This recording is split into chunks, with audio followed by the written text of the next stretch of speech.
Okay, we are live. Welcome. Welcome to Speak Powerfully with Dia Bondi here on LinkedIn, on YouTube, and on Facebook. So glad to have you all here with us today. This is day 3 since we launched our brand new website, diabondi.com, and we'll be joined by a guest, Brittany Hale, in just a second. I want to start by fulfilling the promise I made, though, for those of you on my mailing list, to cover the final few of the 21 strategies you can use to speak more powerfully and have more impact when stakes are high and the audience that you're in front of really matters to your goals and to the outcomes of what you're working on right now.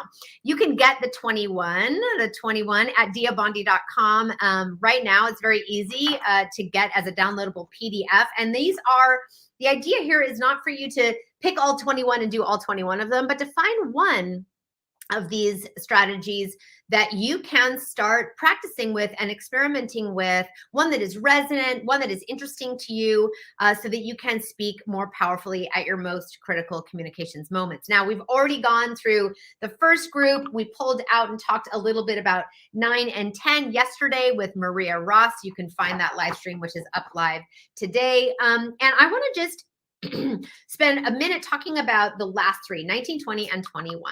19 being meet me here, take me there.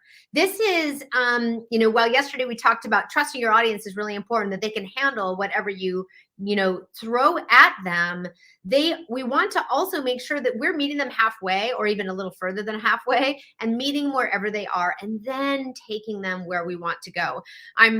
Many of my clients have been working on the work that they do in the world for so long, they forget that we don't have the full picture the way that they have. So taking an extra moment to really recognize, practice empathy, and design your story so that it really truly meets your audiences right where they are.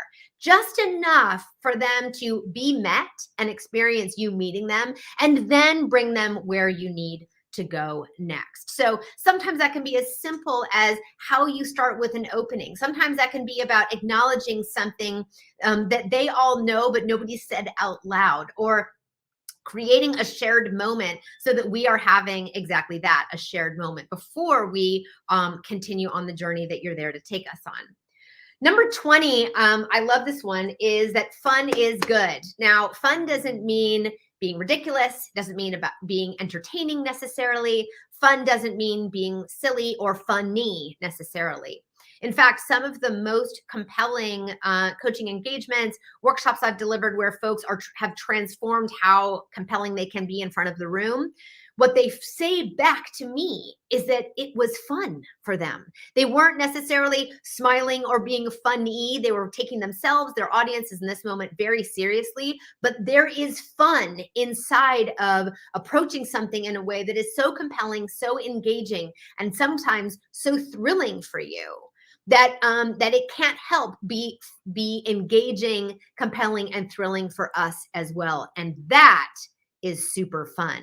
Fun can come in the shape of making us feel smart by teaching us something new. Fun can come in the form of us seeing you be super engaged in the story you're telling. Fun can mean crumpling up your map that you've created for that journey you'll have with us and tossing it to side to meet us right where we are right now and going off book for just a second. Fun can mean sharing an anecdote. Fun can mean just about anything, as long as you could identify it as, wow, that was fun. So fun is good. Embrace that part of yourself and that part of the storytelling that you can craft for the audiences that matter to you. And my last of the 21, that is the most important one to me, is to break stuff. And in the 21, which you can get at diabondi.com, I say that when you break stuff, I'm talking about just about anything: an assumption, a tradition, an expectation, an idea, a habit. It's freeing, not just for us, but for everyone else. Sometimes we can get, when it comes to those critical communications moments, we can get so rigid about the rules that we lose ourselves a little bit. And when we have the courage to speak powerfully in a way that breaks one of those routines, in a way that is resonant and right for that moment, you are paving a path for other people to see how they too can speak powerfully when the stakes are really high. So those are the final 3 of the 21. I'd like now to bring on deck Brittany Hale, who is today, well, she is so many things, which I'm going to give her a chance to talk about. But today, the big part of the work that she does that I'm really interested in talking to her about is her lawyering work earlier in her career, and now the work that she does to help people, teams, cultures, articulate to build cultures in organizations, both public and private organizations, and how that helps us and the leaders in it speak powerfully. Hi, Brittany. Hi, Do we have you? Hi. Yeah. How are you? I'm good. I'm so happy to have you here today. I know it took a little bit of back and forth to get you to make our calendars line up, but I'm so glad that we were able to find a time for us to be together in this conversation today. Likewise. So, thank you so much. So, Brittany, I did start by saying you are so many things. Yes. And one of the things that are interesting to me about, your sort of the context that you come from is, yes, your lawyering work, your work in your work as an elected official and board member, and your work now using your what you learned and understand from all of your work in courtrooms to help cultures thrive in an organization. So maybe in your own words, you can say a little bit about sort of those 3 territories from which you came and what you are working on today. Absolutely. So again, my name is Brittany Hale. I'm the CEO and founder of B&D Consulting Group, and also a multi-hyphenate, right? So you, as I'm sure, Dia, you get it, it's and also, and also, and also. So along with that, I am an undefeated trial attorney and currently the president of my district's Board of Education. And so pivoting from sort of being reactive as an attorney to being proactive and providing organizations with the tools to develop authentic values-led identities within their industries has just been such a rewarding experience, and it's really continued that theme both in my professional life, personal life, political life, of fusing education and advocacy. So I'm thrilled to speak with you about that today. So how can you say a little bit about, and we talked about this, since we met a little bit, about how you saw the link between what you saw in a courtroom and how decisions are made in that context, and how that links to what you do now in culture work. Is there a way you can talk about that for just a sec? Oh, yeah, sure. So, as a trial attorney, you are faced with between 6 to 8 people, complete strangers, and they're thrown together, and they must determine the fate of your client. In my case, an organization. And so I attribute much of my success in the courtroom to identifying that gap between what a potential juror said and how they operated. And over time, as I continued to try cases, I realized that organizations are nothing if not scaled out juries, right? That is, there is a, there is a, That's great. I'm actually going to put that in the notice. comments right here. Yeah. Yeah, there's a noticeable gap between what they say and how they operate. And more often than not, that gap is costing them a lot of money. So over time, I said, I can win this trial.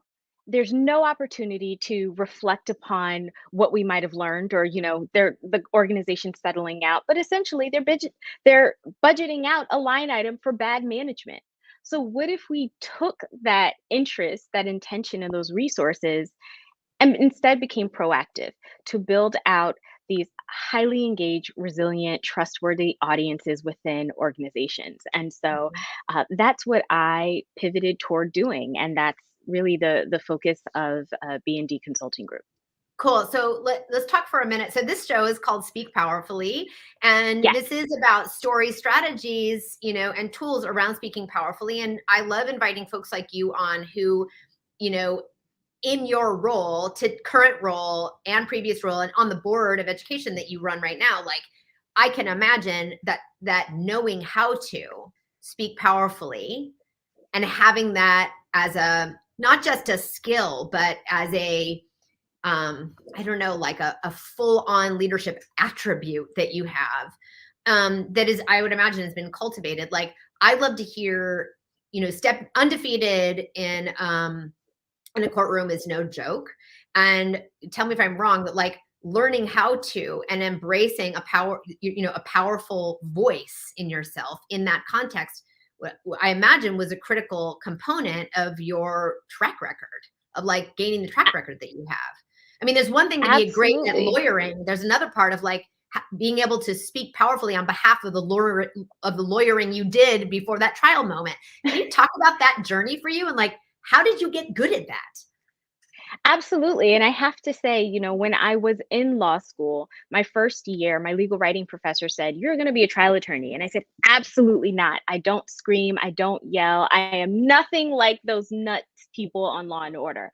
And that's exactly what I ended up doing. So thanks for that. But The trial attorney part, not the screaming and the yelling part. trial attorney part, yes, exactly, exactly.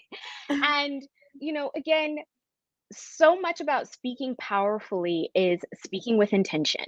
So for my mentors, in trial, to say, tell them what you're going to tell them, tell them what you told them, right? Being clear and consistent with your message to build up trust within your audiences. Politically, it's the same thing. So I deal with children. I do not have children of my own. And that was one of the challenges that when I ran, I had people, most often male counterparts, but people would say, why do you want to be on the board of ed, right? You don't have any children. And for me, it's yeah, but I have to live with yours, right? And so I'm just as invested in making sure that they're provided with opportunities to really fully maximize their potential, right? Likewise, within doing culture work, I am equally invested in helping these businesses take all of those yummy aspirational goals that they have on the About Me section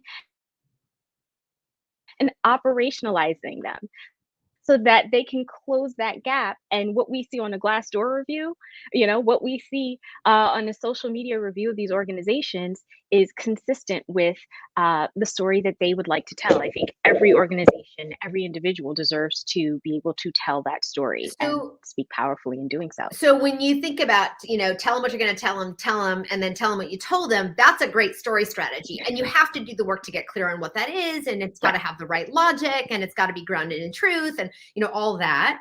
There's a difference right, between having a right. script that is, and a plan, and actually being able to speak Yep. powerfully on behalf of it. Like, Yes. were there any moments in your career where you remember being like really catalyzing moments where you went from being competent to being powerful in those moments? Absolutely. Absolutely. So when I first started my culture work, I ironically was approached by someone in a salsa class, for example, and they said, "Hey, listen, we're experiencing these issues at my organization." I said, "Up, talk to your HR group." They didn't have one. So then I got really curious and really interested, and I approached their board of directors and said, "Hey, you are operating at a risk that you are not prepared for. Okay, here's what I see externally. Sure, you may be federally and state compliant, but that is not enough. Here are the issues your internal organizations, your internal communities are facing. I can tell you what that looks like on the other side. I can tell you what you're going to settle for. I can tell you what you're going to pay for an attorney, or we can work together and make sure that you are prepared." Okay. And so initially, they're just kind of blinking at me and said, "All right, all right." And I said, "Let's start with this. I will do an internal investigation for you, very limited engagement. And if there are opportunities for you to improve, you can decide from there." So, internal investigation goes in. What initially started off as a sexual harassment and preferential treatment issue turned out to this full scale um, unraveling of this culture of intimidation and harassment where their executive director, who they entrusted with these communities, had built out a game called Fly on the Wall, where he would intimidate employees to call one another and solicit opinions about him. So he could, bring up these conversations as if he were some omniscient being. Okay. And so what they perceived as their issue was, disgruntled employees, people complaining. So I told you what I was going to tell you, right? Then I tell you through the results of uh, the investigation. And then at the end, it said, hey, listen, remember when I told you you're operating at a risk that you're not prepared for? Here are the issues that we've uncovered throughout this investigation. Here's how I recommend that you go forward, which then resulted in a 16-month engagement of completely changing their organization, completely changing their culture, which also resulted in a $1.4 million increase in their revenue. So So take in that moment, Brittany, when you had a choice to be like, ooh, I'm going to show these guys their own dirty laundry. Yeah. Was there any part of you that was like, oh, this is one of those moments where I have to actually gather all of my I just keep going back to this word power to Yeah. not make this sound anything but as big as it is. I mean, are those moments Absolutely. intimidating? What I'm trying to get to is like, I work with a lot of folks in my workshops early in their career, and they want to be able to speak truth to power in their organizations. They want to be able to bring their enthusiasm and insight to the projects that they bring. They want to be they want to speak powerfully on behalf of the things that they see as important in the organization. It's not always about confronting something that's a problem. Sometimes it's about speaking about an opportunity or helping people see something differently so that they can maximize an opportunity, but they find themselves sort of holding back. There's these moments where we can Yes. choose, like, I got to go all in. Was this one of those all in moments for you?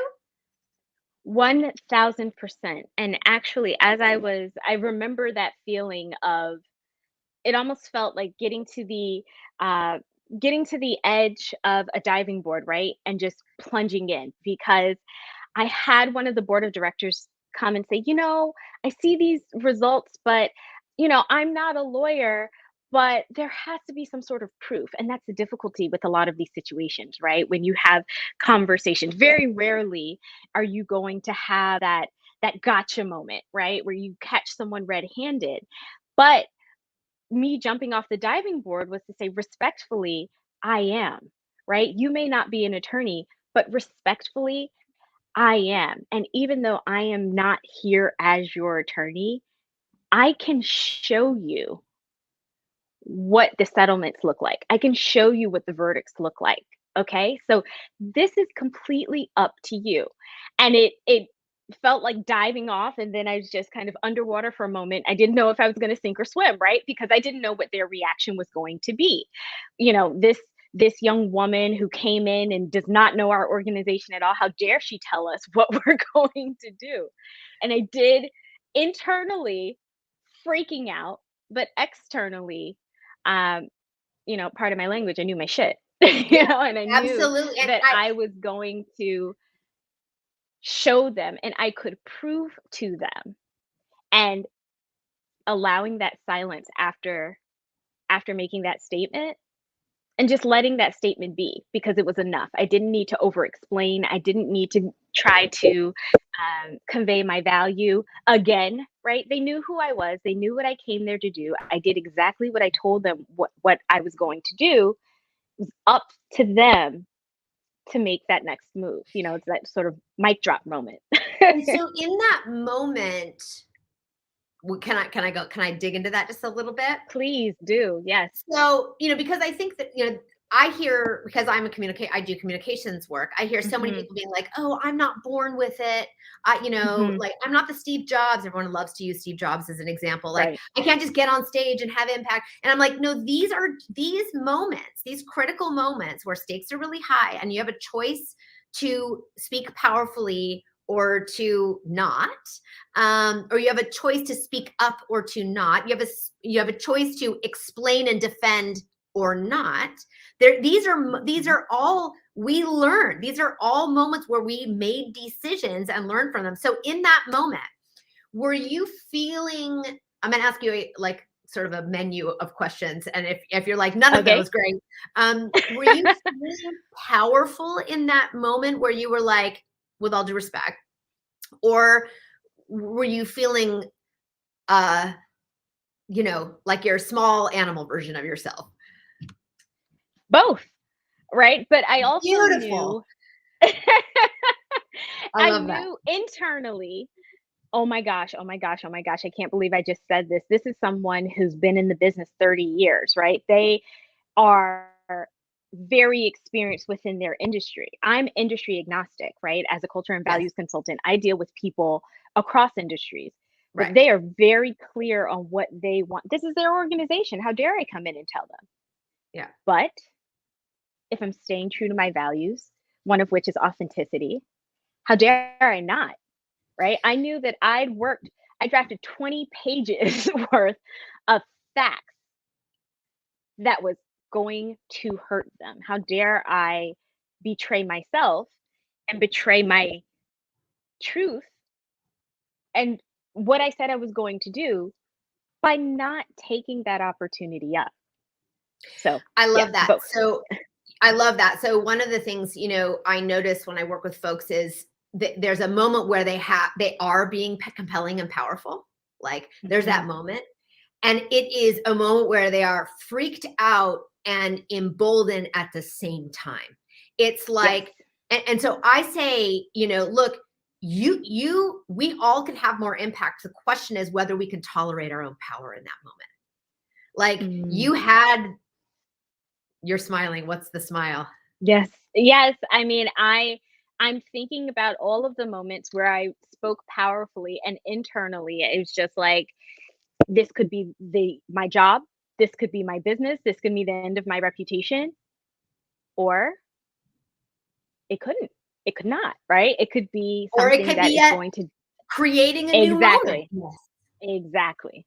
Exactly. Yeah, that's just like it's, and so to go back to this, I guess for folks who might be watching this back later, like, yes, these are choices we're all making along the way when stakes are really high. It's not easy, but it sounds like in your case, Brittany, like you made the powerful choice. You spoke powerfully on behalf of something that was in integrity with your own values and the promise that you make in the work that you do. And if you didn't, you would be out of integrity with yourself, which is kind of the next place I want to go. Okay. Which is to say that, like, when I noticed that the way folks, I'm also industry agnostic. I've worked in global sport, I work in technology, I work in CPG, I Mhm. work like across the board. Um Sure. that over and over again, the way we can speak more powerfully is when we speak from who we truly are, which does not mean that we're confessional. It doesn't mean we're, saying everything that's on our mind. It means that we're speaking in a way that is aligned to who we really are. That is a source of Yeah. courage and power for a lot of folks. And what I hear in your story is that that's a little bit of what you did. If I didn't, I knew I'd be out of integrity with my own values. So, on an individual level, when I work with folks, I help them identify something I call a purpose platform, which helps them know, like, who am I in this speaking thing? Like there's Mhm. content and then there's who I am that I bring to the content, which is a lot about speaking in a way that is aligned with our own values. What you do with organizations is help them function in alignment with, articulate, and then function and in alignment with their own values.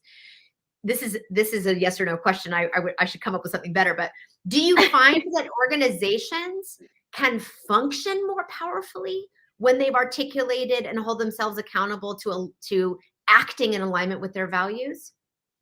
1000%, right? So when I talk about culture, when we talk about values, if it's nothing if not a framework for decision making within your organization. And it actually makes it easier for those individuals, for those managers, for those in the C-suite because you don't have to do the hard work of sussing out your own internal values and mechanisms, right? Because if it's strong enough, you can rely on your organization. Yes. And when you're engaged, you can see the connection and the engagement, the alignment between your own values and your organizations. Founders will do that all day. right? They know exactly why they're there.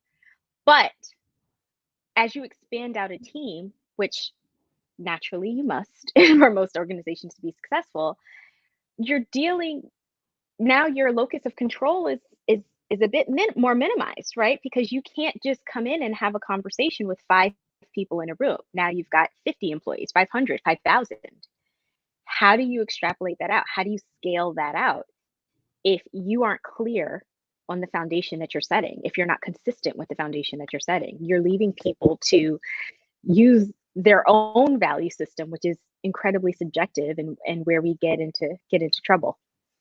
So you are basically enabling, well, I live in the world of helping leaders and founders speak powerfully. You're basically enabling organizations to make decisions powerfully and in a way that's aligned with Yes. their most true self as an entity, right? Yes, and it So has to start with those leaders and founders, like you said, it has to start with them. I can't ask you to do anything I'm unwilling to do myself.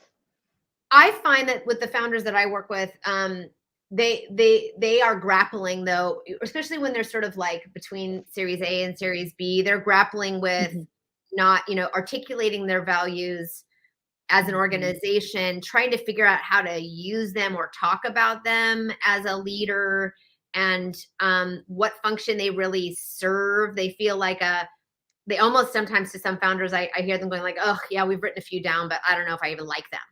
And it's interesting because Mm, the exercise is, do I like them? Not what are they? Not a yeah, so yeah, you teach you do one of the services at BND Consulting is you do a values discovery workshop, correct? yes, yes. And so talk about what that process is and talk about what's resonant for people and what people resist in it. Yes. So one of the things that I do is I task my clients with writing down a list of values. What is it that you value, right? And unequivocally, people will usually try to include money in there. And I say, okay, if I show up at your door with $1 million, say you can't spend it, you just have to have it. It's not useful, right? Money is only valuable in your ability to exchange it for something else, which typically speaks to that underlying value, whether it's power, influence, freedom, right? So then uh, we start cutting those out, right? They get their list of values, we start whittling them down, and that's where the resistance comes in, right? I don't want to. No, I don't want to do that, right? I don't want to have to get rid of that one. And as we start talking it out, well, why do you resist that, right? Is this actually an extension of this core value that you're operating out of, right? And then once we identify that, figuring out how does this show up in your day to day? How do you infuse this into your day to day operations if you do at all? And if not, why? Because most of the time, as you said, people will say, I wrote it down, but I don't really like it. Or they'll say, huh, I realize I value this way more than I realized. And I never do something in my day to day to connect this. Perhaps this is why I'm feeling disengaged. Perhaps this is why I'm feeling dissatisfied with our product, our organization, our offerings, right? But it's fascinating to me when we do that exercise how one resistant people are and how raw people feel afterward. Yeah, I find that when I don't have a values exercise that I do regularly with my clients in Hmm. the same way you do, but when we are Hmm. identifying um, someone's purpose platform, there's the way that I articulate whether you're in the right direction is it resonant and is it true? Like if Mm, you look at what you're articulating, is it resonant for you? And sometimes resonance can come in the form of resistance, actually. yeah, yeah, Because it's very alive in a absolutely. way that you're maybe uncomfortable with. It's like, okay, well, what's there? Is it resonant? And is it true? Meaning, like, if you scan the landscape of your work, of your offers, of your business, of your strategies, like, can you find truth in it? Like, are there places where you see something actually evidenced? That's in my world of helping folks articulate their purpose platform. But you know, Mhm. how you know something, there's no necessarily right choice. It's how do you know? And right is, for in my world, you know, resonant and true. How do your organizations, how do you help them embrace and decide which are, maybe there's no decision to be made at all, maybe it's natural, I don't know, decide what makes it on their final list? So as we go through, for some, a lot of the feedback that I'll hear is, uh, well, this one I can relate to, but this is something I'm passionate about, right? And that concept of passion comes in. And so if we think about that, passion derived from Greek passio, right, which is to suffer. And so then if we ask it that way, what are you willing to suffer for? You can make money doing a lot of different things, right? What are you willing to exchange your time for? What are you willing to, why are we here right now? Right? We're going through this exercise uh, because there's something that you want to get to. And so that is, sometimes people will say, okay, are my values and my passions the same? Uh, at its root, I would say yes, because if a value is something you're willing to exchange for, right? I am willing to work within B&D Consulting Group because I'm willing to exchange uh, my freedom, right? Or my ability to work with organizations. That is so much more resonant to me than working as an attorney and being reactive and you know, instead of tapping into that opportunity to help organizations and by extension individuals be proactive. So, these are those moments that uh, that I really like to tap into, and I like to create those really interesting opportunities for people to connect with it, right? To connect with those values that are usually sitting somewhere below the surface that they don't think about. So you're going to hear my train come by. My office in California is right next to a train Me track too. that is like it's kind of wild. Sometimes it shakes Likewise. the building, but not today. It's just long with lots of horns. So as folks, you know, it's like this dance between an individual speaking powerfully on behalf of an organization in a way that is aligned to who they are and aligned to the organization's needs. You know, these are all things Yeah, that have to get, like, it's all a linked system, right?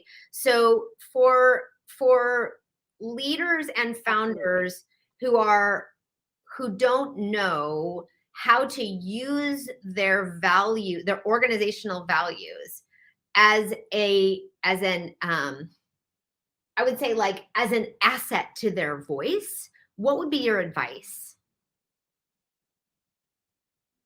Mhm. Get curious, right? And don't be afraid to ask for help. I think a lot of times, especially founders, they get in their head, I have to do this alone. It's kind of me against the world mentality. And there are people like you, like me, to provide that guidance and that support along the way. If you are, very often there's symptoms that you're experiencing that are indicative of that lack of alignment, right? So if you're dealing with, you're now responding to a changing culture within your industry. Your industry looks a little bit more different. You're being tasked with um, new talent that's asking you questions. You would think, hey, listen, we offered you a pretty sweet compensation package, and they're like, okay, but how are you showing up? In some sort of social responsibility. What are you doing to create inclusive spaces? What are you doing to create equity within the organization? These are questions that you may not have thought about because you're so focused on your mission and providing your service within your industry. You're not seeing yourself that way. And so when you're experiencing that, that's that opportunity to tap in and say, there's a gap in understanding, right? There's a gap in my educational understanding. And let me tap into that. Let me get some help with that because most of the time you don't need to do it alone. Right, right. That's good. It's, you know, they say it can be lonely at the top, and that's no joke. Yeah. Yes. All right. So I But there are have people like put us that provide the ladders. That's right. And even internally, I mean, there are a lot of,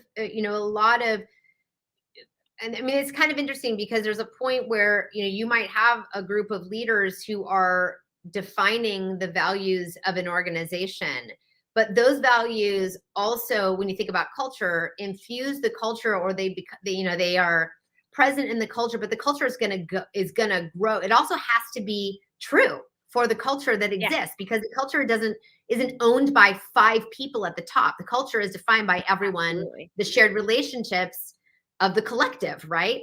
So, Absolutely.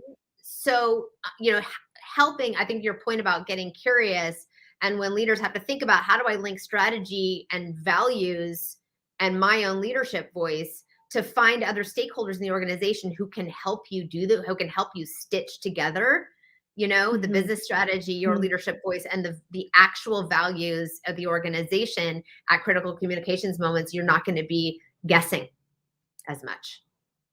Exactly. Exactly. And that can be, they can know what they want and start working with a coach. They can also do an assessment, right? So for example, I offer 2-week company culture assessment, just a quick little pulse check of what someone else providing an objective lens sees through your organization. And you can decide about training and implementation thereafter. But again, tapping into that curiosity to see what might I be missing. Yeah, that's great. Yeah. Brittany, I have put up onto our banner here that folks can find you at bndconsultinggroup.com. That's right. And they can connect with you also on LinkedIn. I put those both into the chat. So if folks want to connect with Brittany, she can do it that way. Thank you so much for being Yes. here, Brittany. I'm so I know that you're working, culture work is no joke. It's hard. Yes. I know it's thrilling to you, but it's quite intimidating to me. I'll be honest. This is, people spend a lot of their lives, relationships, energy, spirit, smarts, in the places that have culture, whether folks recognize it or not. So the work that you and other folks like you do in this space is really critical, I think, to people's whole selves, and for them being able to bring their sort of most powerful selves forward in the work that they do every day in the systems that they do that work in. Absolutely. And I want to thank you because again, your ability to communicate and to provide people with the tools, including myself, to do the things that scare us, say the things that scare us is phenomenal. I love it. It's funny that sometimes the things that are the most scary to us end up very often being the most compelling and trajectory changing moments in our careers. And they don't come without risk. That's true. But if you can tolerate Absolutely. your own power, you can speak powerfully. All right, Yes. everybody. Thank you so much. Brittany, it was lovely having you. We're all gonna log off and see you next time on Speak Powerfully with Dia Bondi. Bye. Be well. So I've just ended the broadcast, and we can stay on for a second. Goodbye, everybody. So nice to see you. End the broadcast. Go for it, StreamYard. You can do it.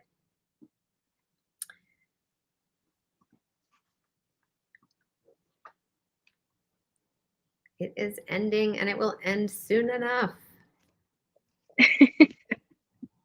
There we go. End the